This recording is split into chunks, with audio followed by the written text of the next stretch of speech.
तो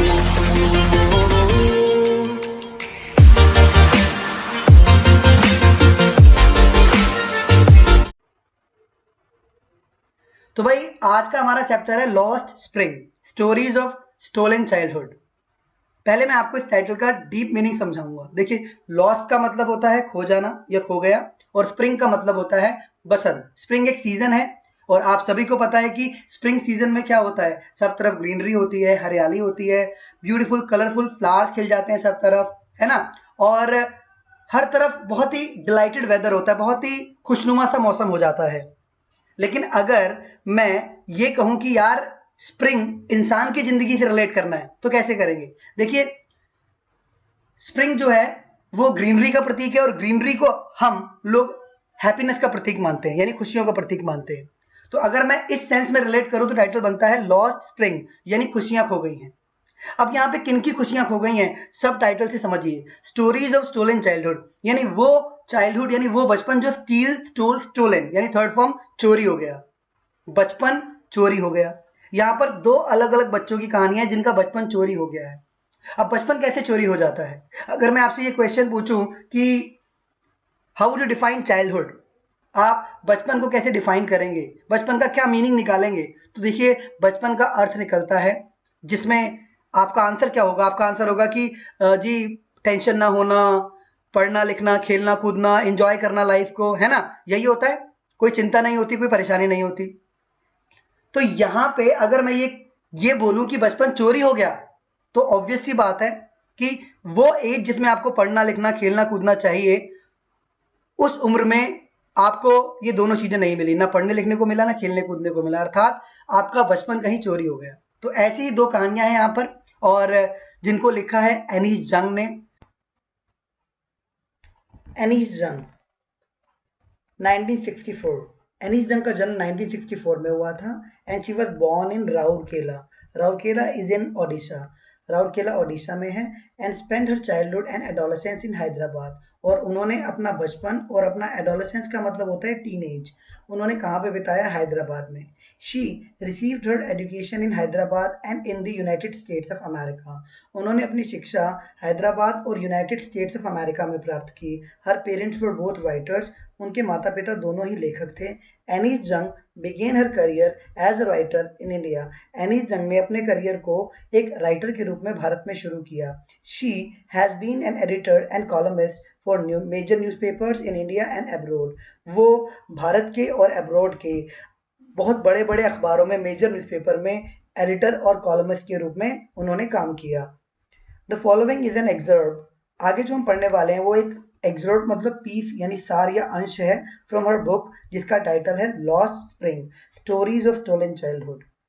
here she analyses the grinding poverty and traditions, ये इन जो आगे हम स्टोरी पढ़ने जा रहे हैं उनमें वो एनालाइज करेंगी, विश्लेषण करेंगी बहुत ही ग्राइंडिंग पॉवर्टी का, यानी पीस देने वाली गरीबी, यानी भयंकर गरीबी का, एंड ट्रेडिशन मैंने परंपराओं का, जिनकी वजह से condemn these children to a life of exploitation, यानी जिन बच्चों की स्टोरीज हम आगे पढ़ने जा रहे हैं उनकी जिंदगी में उनको ट्रेडिशंस एंड पॉवर्टी की वजह से एक तरीके से पनिश किया जा रहा है। कंडेम का मतलब होता है टू पनिश, यानी उन्हें पनिशमेंट मिला है। So here we have two stories, two different stories, और जो फर्स्ट स्टोरी है उसका टाइटल है समटाइम्स आई फाइंड अ रूपी इन द गार्बेज, कभी कभी मुझे गार्बेज यानी कूड़े में अ रूपी मतलब 1 रुपया मिल जाता है। यहाँ पे एनीस जंग बता रही है कि उनकी मुलाकात हर सुबह एक लड़के से होती थी जिसका नाम साहिब था, ठीक है। तो इस सुबह भी उसकी मुलाकात साहिब से हुई है, और वो बता रही हैं कि मैंने साहिब से पूछा why do you do this, I ask Sahib whom I encounter every morning, मैंने साहिब से पूछा जिससे मेरी मुलाकात, एनकाउंटर का मतलब होता है मीटिंग यानी मुलाकात, हर सुबह होती थी। स्क्राउंजिंग का मतलब होता है सर्च करना यानी तलाशना। For gold in the garbage dumps of my neighbourhood, मेरे पड़ोस में जो गार्बेज डंप्स यानी कूड़े के ढेर थे वहां पर एक लड़के से मेरी मुलाकात हुई जिसका नाम साहिब था। मैंने उससे पूछा तुम ये काम क्यों करते हो, वो क्या कर रहा था वहां पे, स्क्राउंजिंग मतलब तलाश रहा था। और गोल्ड, बच्चों गोल्ड का मतलब यहाँ पे क्या होता है, गोल्ड का यहाँ पे मतलब है रोजी रोटी, लाइवलीहुड, क्योंकि वो कूड़े में कोई सोना तो मिलेगा नहीं, ऑब्वियस सी बात है, तो वहां पे उसे जो भी जंक मिलता है उसे बेचकर उनका जो परिवार है उनका गुजर बसर चलता है, तो इसलिए यहाँ पे गोल्ड का मतलब है लाइवलीहुड, रोजी रोटी। तो रोजी रोटी की तलाश में वो रोज वहां पे आता था। एनी जंग ने उससे पूछ लिया, why do you do this? Saheb left his home long ago, Saheb ने अपना घर काफी टाइम पहले छोड़ दिया था। Set amidst the green fields of Dhaka, उसका घर जो है वो Dhaka is the capital of Bangladesh, वहां के हरे भरे खेतों में उसका घर स्थित था। His home is not even a distant memory, उसका जो घर है उसके माइंड में अभी भी बिल्कुल फ्रेश है, उसकी मेमोरीज बिल्कुल भी फ्रेश है, तरोताजा मेमोरीज है, नॉट अ डिस्टेंट मेमोरी, अभी यादें समाप्त नहीं हुई हैं। There were many storm that swept away their fields and homes, वहां पे बहुत सारे तूफान आए जिनकी वजह से उनके घर, स्वेप्ट अवे का मतलब होता है डिस्ट्रॉय, नष्ट हो जाना, उनके खेत और घर क्या हो गए, नष्ट हो गए, fields and homes. His mother tells him, ये बातें उसकी माँ उसे बताती हैं, that's why they left looking for gold in the big city where he now lives, इसी वजह से उन्होंने अपने गांव को, ढाका को या अपने देश को छोड़ दिया और वो यहाँ इंडिया में बड़े शहर में आ गए जहाँ पे अब वह रहता है, और यहाँ पे आकर के उन्होंने गोल्ड यानी रोजी रोटी की तलाश करना शुरू कर दिया। तो क्वेश्चन पूछा था, why do you do this, आप ये काम क्यों करते हो? तो उसने उत्तर दिया, I have nothing else to do, मेरे पास करने के लिए कुछ और नहीं है। उसने ये बात मटर करते हुए, मटर्स का मतलब होता है स्लो वॉइस में बोलना यानी धीमे बोलना, बड़बड़ाते हुए उसने बोला, दूर देखते हुए, looking away. Go to school, school जाओ। आई से ग्लिबली, मैंने भी, ग्लिबली मतलब होता है थॉटलेसली या केयरलेसली या फिर आर्टफुली, मैंने उससे लापरवाही से पूछ लिया, स्कूल जाओ। Realising immediately how hollow the advice must sound, मैंने उसे एडवाइस तो दी कि स्कूल जाओ, लेकिन इमीडिएटली मैंने ये रियलाइज कर लिया कि मेरी एडवाइस एकदम होलो मतलब होता है खोखली है, यूजलेस है, उसका कोई अर्थ नहीं है। क्यों? क्योंकि आगे कुछ साहिब आलम ने ऐसा कहा जिससे उसे अपनी एडवाइस एकदम होलो फील हुई। क्या कहा ऐसा? उसने कहा, there is no school in my neighbourhood, मेरे नेबरहुड यानी पड़ोस में कोई भी स्कूल नहीं है। When they build one I go, जब वो बनाएंगे मैं जाऊंगा। यहाँ पे दे का मतलब है अथॉरिटीज या गवर्नमेंट की बात कर रहा है वो, कि हमारे पड़ोस में कोई स्कूल नहीं है, जब गवर्नमेंट बना देगी या बन जाएगा तब मैं जाऊंगा। तो एनिजम मुझसे पूछती है, if I start a school will you come, अगर मैं स्कूल शुरू करूंगी तो क्या तुम आओगे? आई आस्क हाफ जोकिंग, मैंने भी थोड़ा मजाक करते हुए उससे पूछा। Yes he says smiling broadly, हाँ उसने भी हाँ कहा और एक बहुत बड़ी मुस्कुराहट के साथ उसने हाँ बोला, ब्रॉड स्माइल के साथ। A few days later I see him running up to me, कुछ दिनों बाद मैं उसे देखती हूँ वो दौड़ते हुए मेरी तरफ आ रहा था। और जानते हो उसने क्या पूछा? उसने पूछा, इज ये स्कूल रेडी, क्या आपका स्कूल तैयार है? It takes longer to build a school, I say embarrassed, Anees जंग बताती हैं कि मैं थोड़ा शर्मिंदा फील कर रही थी और मैंने उससे कह दिया, it takes longer to build a school, कि स्कूल बनने में काफी टाइम लग जाता है। वो शर्मिंदा क्यों थी? वो शर्मिंदा इसलिए था, पेपर में क्वेश्चन भी आता है, वो शर्मिंदा इसलिए थी, at having made a promise that wasn't meant, उन्होंने एक ऐसा प्रॉमिस कर दिया था जिसका कोई अर्थ नहीं था। उनका मानना था, but promises like mine abound in every corner of his bleak world, उनका मानना था कि मेरे जैसे प्रोमिसेस कई लोग करते हैं और ये प्रोमिसेस उनके, ब्लीक का मतलब होता है सैड और वर्ल्ड मतलब होता है दुनिया, उनकी उदास दुनिया में मेरे जैसे प्रोमिसेस, अबाउंड का मीनिंग होता है फुल ऑफ, यानी ऐसे प्रोमिसेस भरे हुए हैं। लोग आते हैं प्रोमिसेस करते हैं बट कोई भी उन प्रोमिसेस को फुलफिल नहीं करता।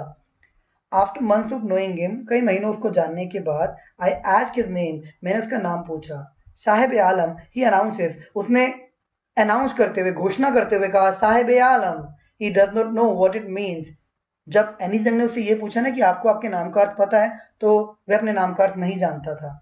If he knew its meaning, Lord of the Universe, he would have a hard time believing it. Annie's जंग कहती है कि यदि वह अपने नाम का अर्थ जान जाता, जिसका अर्थ होता है लॉर्ड मतलब ईश्वर और यूनिवर्स मतलब होता है ब्रह्मांड, यानी पूरे ब्रह्मांड का ईश्वर, यदि वह अपने नाम का अर्थ जान जाता कि वह ब्रह्मांड का ईश्वर है, he would have a hard time believing it, तो उसे इसे विश्वास करने में बहुत टाइम लगता, उसे विश्वास ही ना होता कि मैं रैक पैकिंग करता हूँ, कूड़ा बीनता हूँ और मेरे नाम का क्या अर्थ है, साहिब आलम यानी Lord of universe.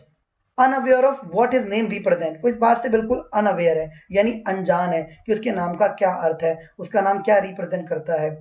He roams the streets with his friends, वो रोम्स का मतलब होता है घूमना या भटकना, वो भटकता है, घूमता रहता है अपने दोस्तों के साथ, स्ट्रीट्स मैंने गलियों में। An army of barefoot boys who appear like the morning birds and disappear at noon, उसके जितने भी फ्रेंड्स हैं वो सारे, और even Sahib Alam, they all are bare footed, यानी वो नंगे पैर हैं। Who appear like morning birds, जो मॉर्निंग के बर्ड्स की तरह अपीयर होते हैं और इवनिंग होते होते आई मीन नून होते होते वो डिसअपियर हो जाते हैं, यानी दोपहर होते होते वो गायब हो जाते हैं। जैसे मॉर्निंग में बर्ड्स अपने अपने घरों से निकलते हैं, ठीक उसी प्रकार ये बच्चे भी अपने अपने घरों से निकलते हैं और नून होने तक वापस लौट जाते हैं। Over the months I have come to recognise each of them, और कई महीने गुजरे, मैं अब उनमें से एक एक को अच्छे से पहचान गई थी।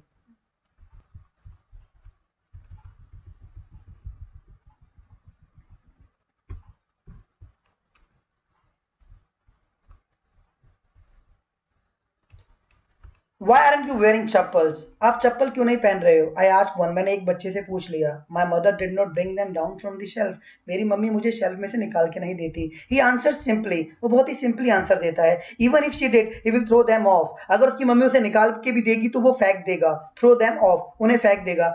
Adds another boy who is wearing shoes that do not match. एक अन्य लड़का वहां पे बैठा हुआ था जिसने शूज तो पहने हुए थे लेकिन वो शूज अलग अलग थे क्योंकि वो आपस में मैच नहीं कर रहे थे। उसने जानते हो क्या कहा? उसने कहा कि एनीजन को कहा कि अगर इसकी मम्मी इसे उतार के भी देगी तो he will throw them off, वह उन्हें फेंक देगा।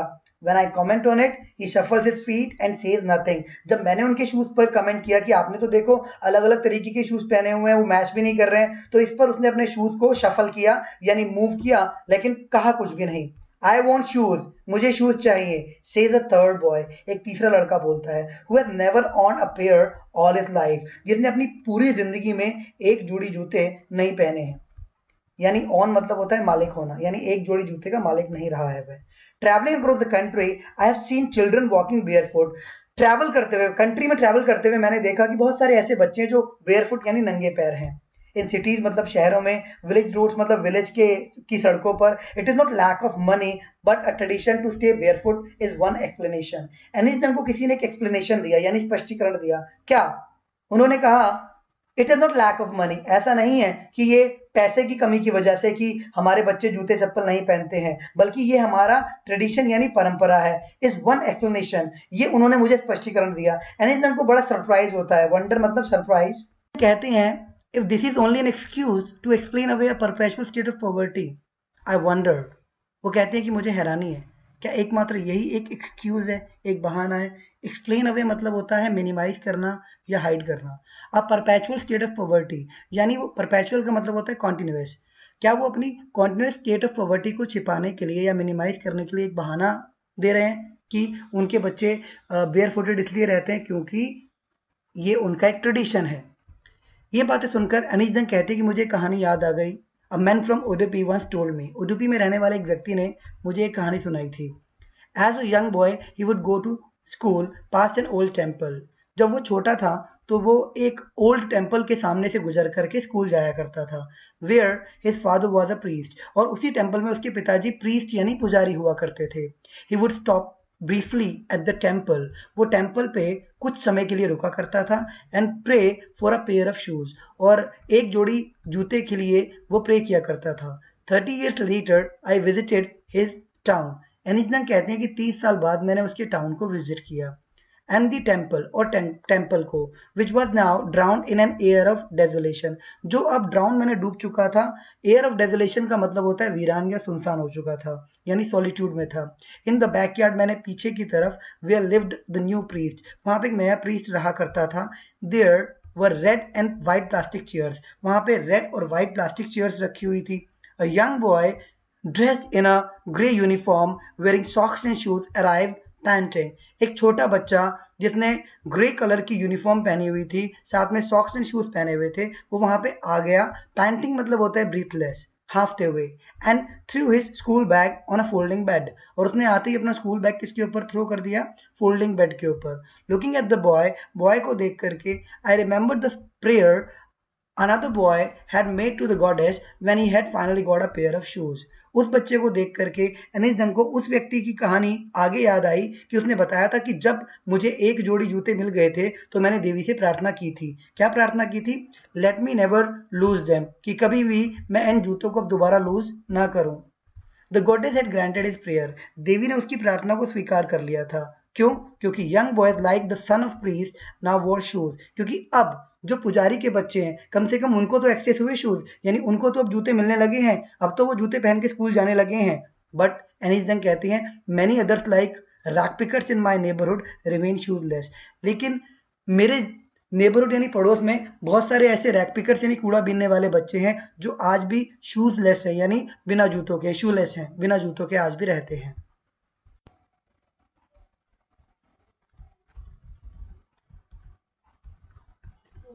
My acquaintance with the barefoot rag pickers leads me to Seemapuri. Acquaintance का मतलब होता है फेमिलियरिटी या एसोसिएशन, यानी जान पहचान।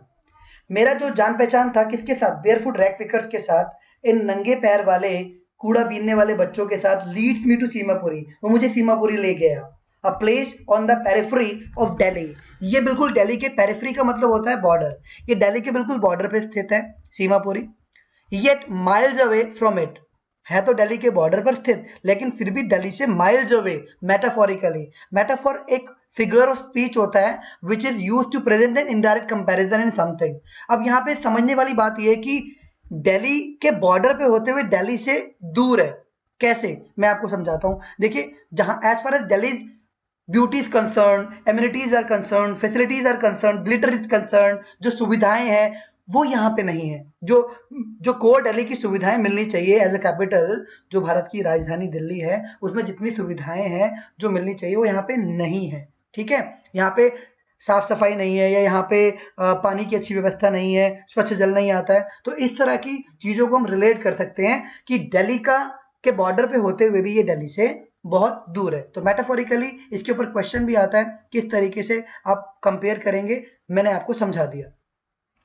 Those who live here are squatters, जो लोग यहाँ पे रहते हैं वो स्क्वेटर्स हैं। स्क्वेटर्स किन्हें बोलते हैं? जो इलीगली कहीं पर आकर के बस जाते हैं। तो ये इलीगली आए हैं, आपने सुना ही होगा कि बांग्लादेशी जो हमारे देश में इलीगली आकर के रह रहे हैं, तो ये उन्हीं में से लोग हैं। who came from Bangladesh back in 1971, वो 1971 में बांग्लादेश से आए थे। Sahibs families among them, Sahib का परिवार भी उनमें से एक है। Seemapuri was then a wilderness, उस समय सीमापुरी एक डेजर्ट हुआ करता था, एक फॉरेस्ट हुआ करता था, एक जंगल जैसा स्थान हुआ करता था। It still is, है तो अभी भी ऐसा ही, but it is no longer empty, पर अब ये खाली नहीं रहा। क्यों? In structures of mud, यहाँ पे इन लोगों ने अपने कच्चा हाउसेज बना लिए, यानी मड मतलब तो वैसे कीचड़ होता है, या आप कह सकते हो मिट्टी के घर बना लिए इन्होंने, structures of mud with roofs of tin and tarpaulin, जिनके ऊपर इन्होंने कैसी छत बनाई है? टिन की या हैवी वाटरप्रूफ शीट लगा के, जिसे हम टैरापोलिन बोलते हैं या हिंदी में तिरपाल बोलते हैं। डिवॉइड मतलब होता है लैक, यानी कमी है यहाँ पे। कंप्लीटली विदाउट सीवेज, यहाँ पे सीवेज नहीं है, ड्रेनेज नहीं है, और रनिंग वाटर यानी जल निकासी की भी सुविधा यहाँ पे नहीं है। यहाँ बहुत गंदगी है। लिव 10,000 रैक पिकर्स, यहाँ पे लगभग 10,000 रैक पिकर्स रहते हैं। They lived here for more than 30 years, उन्हें यहाँ पे रहते हुए 30 वर्ष से भी अधिक हो गए हैं। विदाउट एन आइडेंटिटी, ये लोग बिना पहचान के यहाँ पे रहते हैं, बिना किसी आइडेंटिटी के यहाँ पे रहते हैं। Without permits but with ration cards that get their names on voters list, इनको कोई परमिट नहीं है यहाँ पे रहने का, कोई आज्ञा नहीं है, ये इलीगली यहाँ पे रह रहे हैं। इनके पास राशन कार्ड है जिनकी वजह से इनका नाम किस में आ गया है? वोटर लिस्ट में आ गया है, यानी ये यहाँ के वोटर्स भी बन गए हैं, एक तरीके से परमानेंट सिटीजन बन के रह रहे हैं। And enable them to buy grain, ration card इन्हें योग्य बना देता है क्या करने के लिए? इन्हें ग्रेन यानी अनाज खरीदने के लिए। Food is more important for survival than identity, इन लोगों का मानना है कि खाना इनके लिए ज्यादा जरूरी है, फूड ज्यादा जरूरी है। सर्वाइवल मतलब कॉन्टिन्यूएशन ऑफ लाइफ के लिए, जिंदगी को चलाए रखने के लिए भोजन इनके लिए ज्यादा जरूरी है देन एन आइडेंटिटी, यानी पहचान का इनके लिए कोई इतना महत्व नहीं है। इनका वोटर आईडी कार्ड बन गया, कोई महत्व नहीं है, इनके लिए तो राशन कार्ड जरूरी है। क्यों? If at the end of the day we can feed our families and go to bed without an aching stomach, we would rather live here than in the fields that gave us no grain, say a group of women in tattered saris when I asked them why they left their beautiful land of green fields and rivers.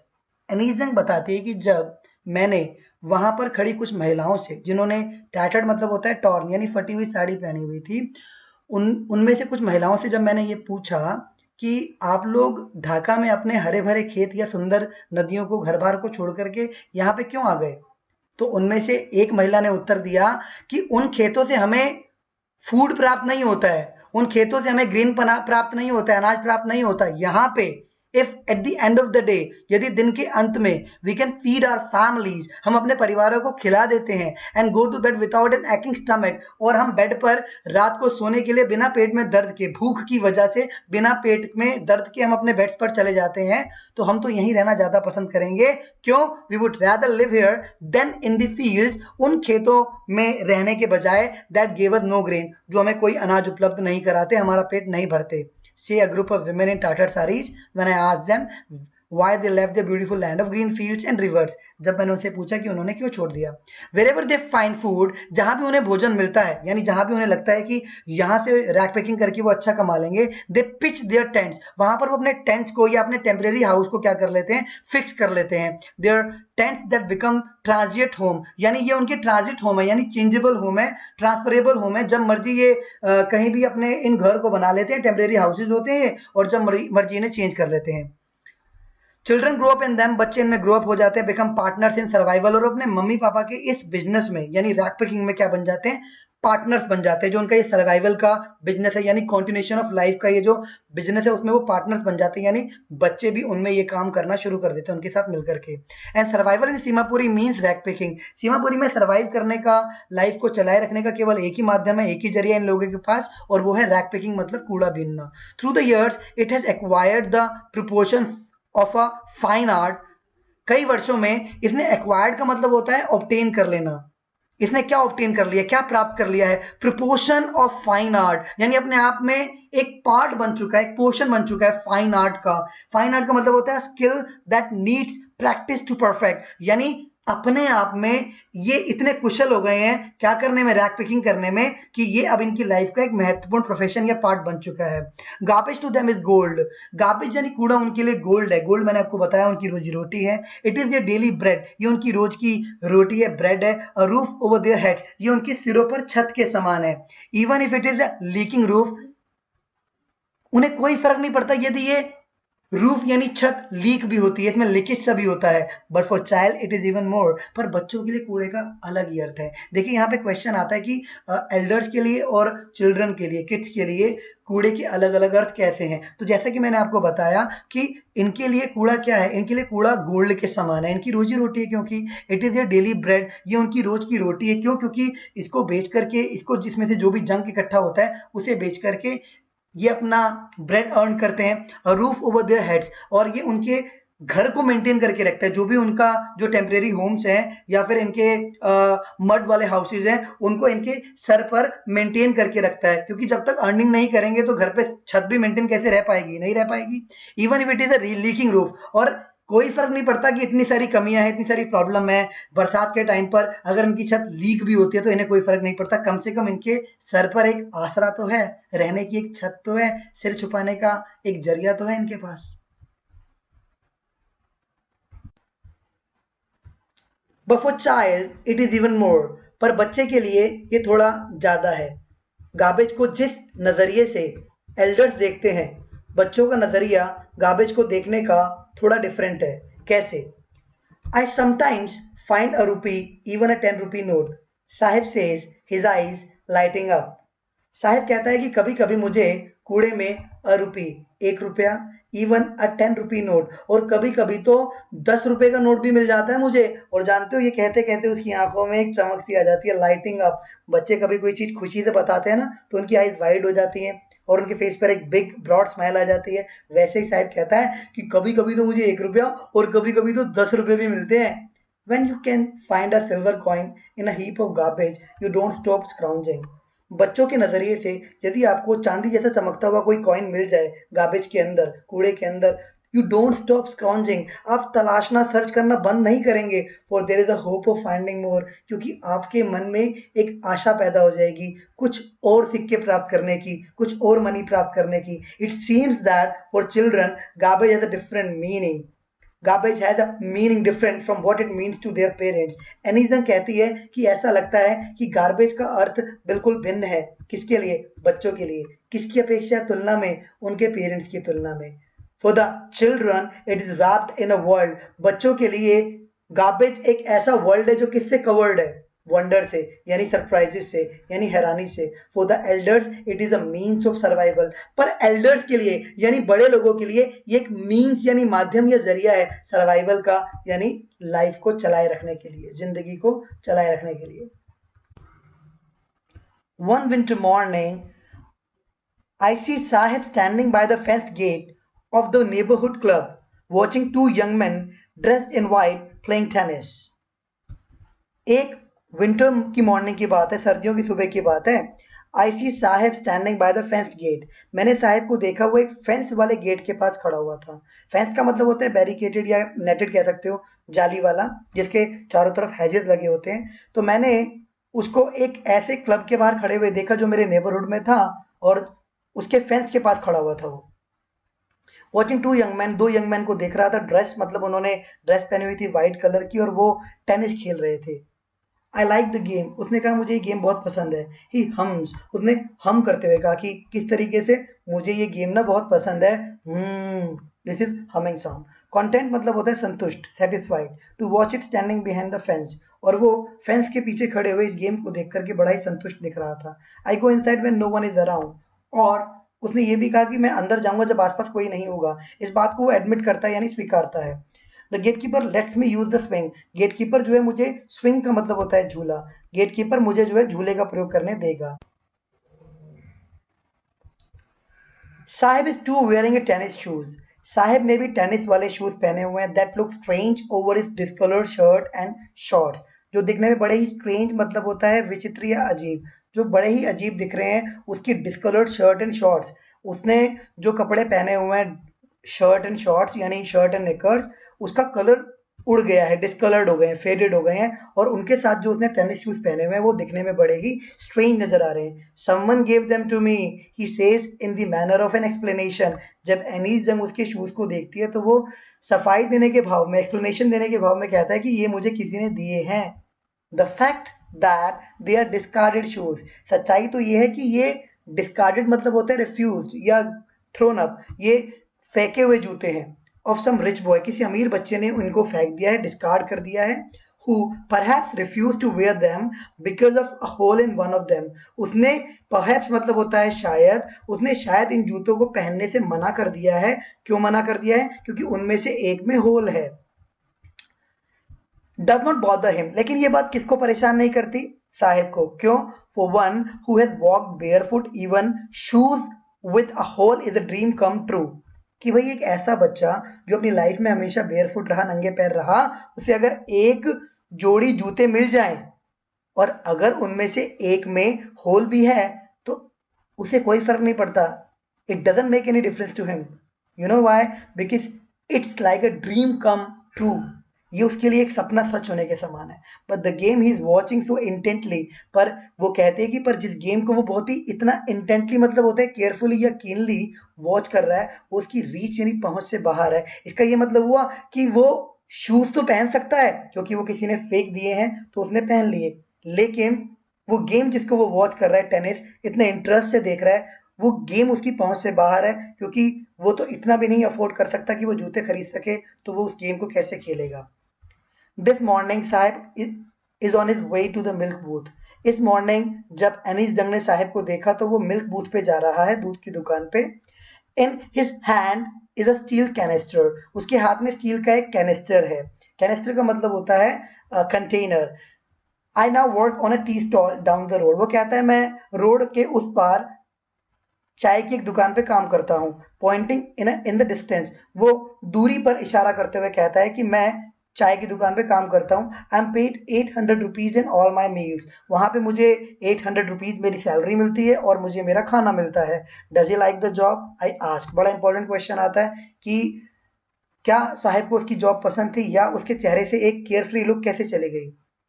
एनीजे मुझसे पूछती है, his face I see has lost the carefree look, उसके चेहरे से जो लापरवाही वाली look थी वो जा चुकी थी। The steel canister seems heavier than the plastic bag he would carry so lightly, वो जो स्टील का कैनिस्टर था वो बहुत ही हैवियर प्रतीत होता है, किसकी तुलना में? उस प्लास्टिक बैग की तुलना में जिसको जब मर्जी वो अपने शोल्डर पर बहुत ही लाइटली कैरी कर लेता था। कहने का ये मतलब हुआ कि वो जो रिस्पॉन्सिबिलिटीज है ना, किसके साथ अटैच्ड है, अब उसकी रिस्पॉन्सिबिलिटीज अटैच्ड हो गई हैं, किसके साथ, उस स्टील कैनिस्टर के साथ। क्योंकि जिस बैग की बात हो रही है वो तो उसका अपना बैग था, यानी उसका अपना प्रोफेशन था। जब मर्जी वो उस प्लास्टिक बैग को उठाता, अपने शोल्डर पे लेके चल पड़ता, वो अपनी मर्जी का मालिक था। He was a care free bird, but now he has to work. The bag was his. The canister belongs to the man who owns the tea shop. लेकिन कैनिस्टर किसको बिलोंग करता है, कैनिस्टर बिलोंग करता है उस व्यक्ति को जो चाय की शॉप का, टी की शॉप का ऑनर है। Saheb is no longer his own master. Saheb अब अपना खुद का मालिक नहीं रहा, मनमर्जी का मालिक नहीं रहा, अब वो एक चाइल्ड लेबर बन चुका है। अब उसे चाय की दुकान की जितनी भी ड्यूटीज उसे असाइन की जाएंगी वो उसे करनी पड़ेंगी। तो बच्चों यहाँ पे पार्ट 1 खत्म होता है। अगली वीडियो में मैं आपको पढ़ाऊंगा इसका second part, I want to drive a car. ये एक अन्य बच्चे की कहानी है, ठीक है। तो इसे पढ़ेंगे हम नेक्स्ट क्लास में। तब तक के लिए बाय बाय।